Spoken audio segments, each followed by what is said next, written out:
अहंकार में कुछ भी हो सकता है। उनको मंत्री बनाए, उनको मुख्यमंत्री बना दें। ये जनता को थप्पड़ मारना होगा कि जिस जनता ने जिस व्यक्ति को रिजेक्ट कर दिया, पहले से एक उप मुख्यमंत्री बनाकर बैठे हुए हैं और यहाँ भी बनाएंगे, तो ये उनका अहंकार जो दिखाएगा कि जनता को तुम्हारे वोटों को हम परवाह नहीं करते, तुम हरा भी दोगे तो हम मंत्री बना देंगे, तो जनता आने वाले चुनाव में ऐसा कर देगी कि तुम खुद विधायक सांसद बनने लायक नहीं रहोगे, ऐसे लोगों को बाहर कर देगी। आप लोकतंत्र में जनता के ताकत को चुनौती देंगे?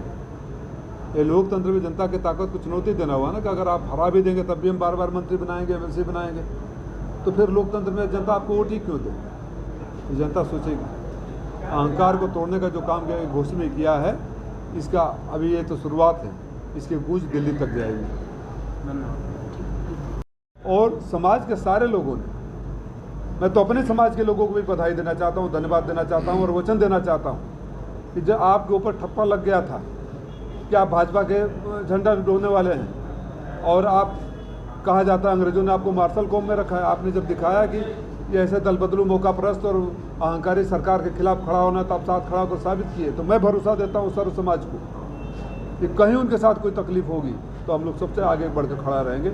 और कल मैंने किया, ये जब आ रहा था तो अल्पसंख्यकों को जब लगा कि हमारा नेता इधर ही से गुजर रहा है, उनको पुलिस यहाँ घेर रही है, मैं परवाह नहीं किया कि मेरे साथ क्या करेंगे, उतर के खड़ा हो गया उनके साथ। बात धर्म की हो रही है, ऐसे में राधा स्वामी सत्संगियों के ऊपर लाठीचार्ज जिस तरीके से हुआ, इंक्रोचमेंट को लेकर अखिलेश यादव का टिप्पणी भी इस पर आ चुका है, इसको क्या, इसके लेकर सपा का क्या अगला कदम होगा? राजनीति में जो धर्म का इस्तेमाल कर कर सत्ता का साधन बनाना चाहें, उससे बड़ा अधर्मी और विधर्मी कोई हो ही नहीं सकता। तो धर्म की बात करके सत्ता के शिखर पर बैठने वालों का असली चेहरा लगातार आ रहा है। मीडिया का एक बार भले न दिखा रहा हो, विश्वनाथ मंदिर को बनाने में कितने भगवानों को कूड़ेदान में डाल दिया गया जो ऐतिहासिक और पौराणिक महत्व के थे। तो इनको सिर्फ अपने अहंकार में ग्लैमर दिखाने का, बड़े बड़े बिल्डिंगों दिखाने का और उसी पर फोकस करने का, उनको याद रखना चाहिए कि जो इमारत खड़ी है उसके नीचे पता न कितने गरीब मजलूमों दबल को कुचल कर दफनाया गया है। उनकी आह एक ऐसी लगेगी कि बड़ी से बड़ी इमारत गिर जाएगी। जो एक सांसद भाजपा बयान देने पर लोहिया जी कहा करते थे कि सड़कें सुनी हो जाती है तो सदन आवारा हो जाते हैं। दुर्भाग्य ये है, पीड़ा की बात ये है कि आजकल सदन में ही आवारा घुस गए हैं। जिस तरह की भाषा निर्लज्जता से जनता की आवाज़ उठाने पे संजय सिंह, राघव चड्ढा सहित तमाम सांसदों को पूरे सेशन के लिए सस्पेंड कर दिया जाता है। धृतराष्ट्र के रूप में बैठे सभापति और लोकसभा अध्यक्ष को ये सोचना चाहिए कि इस तरह की भाषा के बावजूद अगर उसको चेतावनी देकर कार्रवाई किया जा रहा है तो देश की जनता देख रही है, देश की जनता देख रही है। जिस तरह की भाषा, और उसी सदन में मोदी जी उद्घाटन समारोह में भाषा पर, संस्कार पर, आचरण पर प्रवचन दे रहे थे, और जबकि उनके सांसद ने इस तरह की गाली गलौज की जिससे हमें शर्म आती है कि अपने बच्चों के साथ कभी सदन की कार्रवाई देखें। मोदी जी खामोश है, गृहमंत्री जी खामोश है, लोकसभा अध्यक्ष जी चेतावनी देकर छोड़ दे रहे हैं, कोई कार्रवाई नहीं हुई। ये भाजपा का असली चरित्र उजागर किया है सदन। कुछ दीजिए और बताइए। हाँ, किस प्रकार का सम्मान था? कौन पार्टी नेतृत्व ने, राष्ट्रीय नेतृत्व ने प्रदेश की कार्यकारिणी में मऊ जिला से महेंद्र चौहान, ननकू राजभर और राणा सिंह को प्रदेश सचिव बनाकर भेजा था। इसके अलावा व्यापार संघ का एक जिलाध्यक्ष संजीव सोनी बना है। उनके स्वागत के कार्यक्रम में ये कार्यक्रम था। 24 की तैयारी को लेकर संगठनात्मक रचनाएं भी चल रही हैं। स्वाभाविक है, जब रण से पहले सेनापति अपने कमांडरों को नियुक्ति करता है, रणनीति तय करता है, उसी का एक हिस्सा है। और जिस तरह से घोषित उपचुनाव में हम लोगों ने शुरुआत की है, इससे बड़ी जीत लोकसभा चुनाव में पाएंगे। घोषी की बात कर रहे हैं, कल आपका एक फोटो आपने ट्विटर पर शेयर किया था जिसमें स्थानीय लोगों का और वहाँ के थानेदारों को लेकर आप कुछ कहना चाहेंगे, क्या मामला है? बुनकरों के साथ वैसे तो ये सरकार शुरू से सौतेला व्यवहार कर रही है, क्योंकि उनको लगता है कि ये बुनकर समाज उनके साथ वोट नहीं देगा। तो सबसे पहले तो उन्होंने जो फ्लैट रेट था 70 रुपया, उसको धोखे से 400 रुपया फिक्स प्लस वो मीटर चार्ज करके, और उसमें आधा हार्स पावर का कर दिया कि आधा हार्स पावर पर तो कोई लूम ही नहीं चलेगा।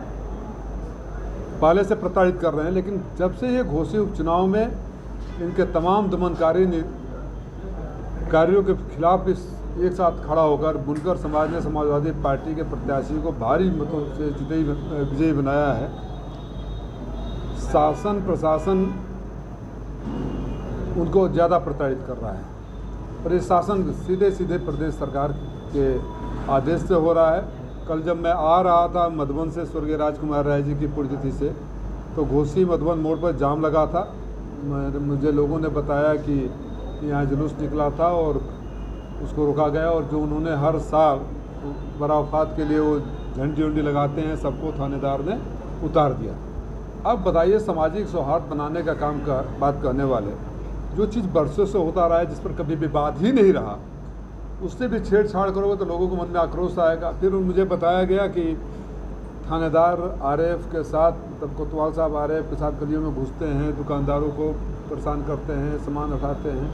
जो भी बात हो, जिम्मेदार प्रतिनिधि के नाते मैं छोड़ कर आगे नहीं बढ़ सकता। मैं उतर कर गया, बैठा ही था, तब तक लोगों ने बताया देखिए देखिए, फिर आगे मैं देखता हूँ कि सैकड़ों आरएफ के साथ, पूरे दल बल के साथ कोतवाल साहब घूम रहे हैं। मैंने उनसे पूछा कि ऐसे ऐसे शिकायतें आ रही है, तो उनकी जो भाषा थी, मुझसे तो इस भाषा में कोई बात नहीं करता है, बहरहाल उनको ऊपर से संरक्षण है।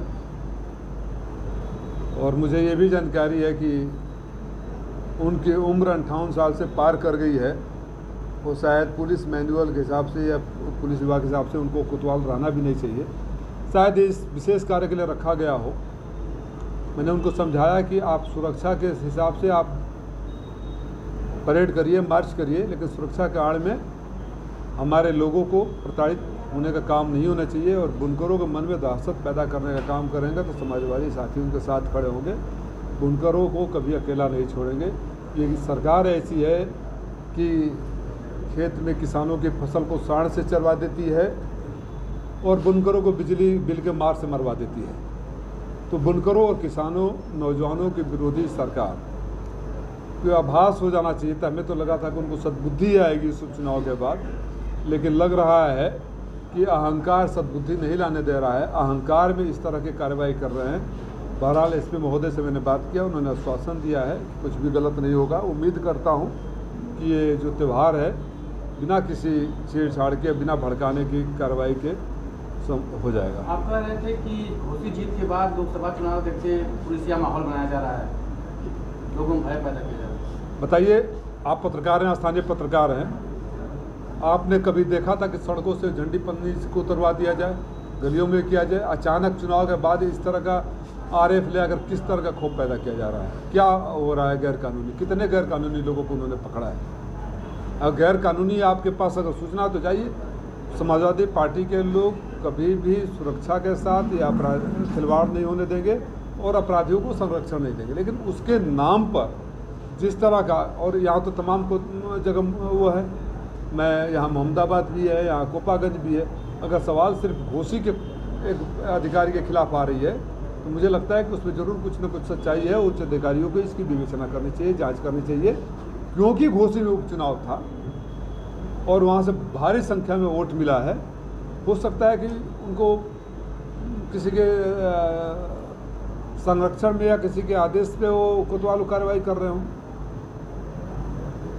इस समय लोकसभा